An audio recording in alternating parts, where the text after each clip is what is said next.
entre un État de citoyen et un État islamique, c'est ça la différence. C'est qu'un État de citoyen, c'est que tous les citoyens sont égaux, hommes, femmes, etc., etc. Donc, ils sont tenus compte de leur genre, de leur sexe, de leur religion, etc., etc. Donc, dans un État citoyen, normalement, tous les citoyens sont égaux. C'est ce que j'ai dit, c'est ce que j'ai dit. Voilà, Les citoyens sont égaux et les citoyennes. Donc, je comprends automatiquement que même dans l'héritage, même dans les voyages, non, même dans non, ça c'est votre compréhension. Oui, et je pense qu'il faut avoir le courage de débattre, d'avancer et de laisser la société débattre et de ne pas dire que il ne faut pas être normatif là où il n'y a pas de normes, c'est ce que je veux dire. Parce que sinon on devient totalitaire, c'est-à-dire que hagda ou la makanj. Et votre discours, quand vous voulez l'imposer comme ça, vous allez créer en réaction le discours du vrai intégriste qui se réclame de la religion, qui va lui aussi s'arc-bouter sur des notions tout à fait peut-être farfelues pour lui et vouloir les imposer. Et ça, c'est ce que je ne veux pas. Moi, je dis que la société doit débattre dans la liberté et que c'est le peuple au suffrage universel qui décide. Oui, monsieur Dina, mais qu'est-ce qu'on fait avec la majorité non musulmane, plutôt la minorité, par exemple, supposons, non musulmane dans ces questions-là. Elle a des droits. Elle a le droit, un non-musulman a le droit de se présenter aux élections, d'être président s'il est élu. Je ne parle pas de ça. Tu vas lui appliquer les droits d'une religion. Non, parce qu'on va légiférer. Donc, on parle de loi. Donc, écoutez, sauf si c'est Jaballah. Cette notion de religion, je reviens encore dans d'autres pays.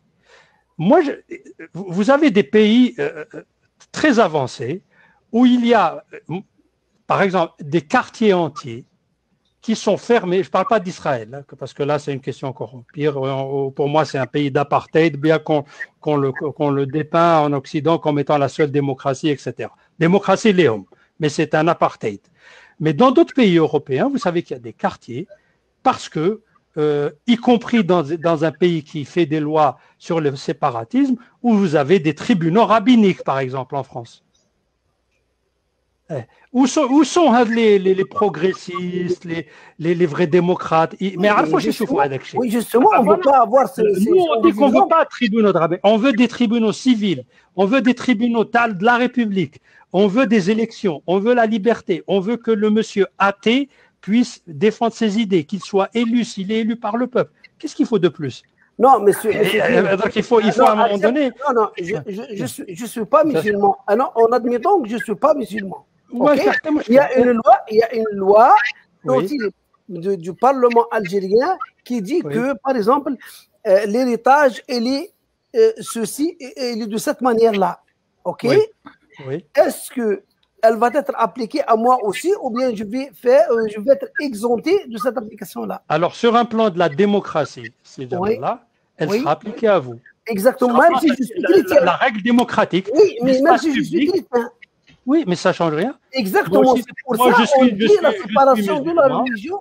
Je suis musulman. Oui. Dans certains pays, il y a des lois qui sont complètement contre ce que je crois, contre ce que je fais, et je les applique et je me tais.